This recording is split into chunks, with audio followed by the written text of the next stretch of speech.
দরিয়ানগরের parasailing করতে গিয়ে পর্যটকের মৃত্যুর পর ফ্লাই এয়ারসি স্পোর্টস প্রতিষ্ঠানে প্যারাসেইলিং কার্যক্রম বন্ধ করেছে জেলা প্রশাসন। দরিয়ানগর থেকে আরও জানাচ্ছেন কক্সবাজার প্রতিনিধি অর্পণ বড়ুয়া। কক্সবাজার সমুদ্র সৈকতের দরিয়ানগরে fly air sea sports parasailing এর স্থাপনা এই মুহূর্তে উচ্ছেদ অভিযান পরিচালনা করা হচ্ছে।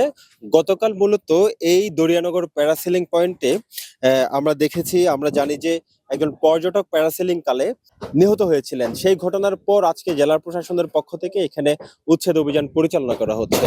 ঠিক দুপুর ৩টার দিকে এক্সকেভেটর উচ্ছেদ অভিযান পরিচালনা করার জন্য আনা হয়েছিল, কিন্তু উচ্ছেদ অভিযান পরিচালনা করতে এক্সকেভেটরটি ব্যর্থ হওয়ার পর এখানে যারা শ্রমিক আছেন জেলা প্রশাসন নিয়োজিত, তাদের মাধ্যমেই মূলত এই স্থাপনাটি এখানে দরিয়ানগর থেকে উচ্ছেদ করা হচ্ছে। প্রশ্ন ওঠে যে অনুমোদন না থাকা সত্ত্বেও কিভাবে আসলে এই ব্যবসা প্রতিষ্ঠান এই দরিয়ানগরে সমুদ্র সৈকত এলাকায় এতদিন ধরে পরিচালনা করে আসা হচ্ছিল।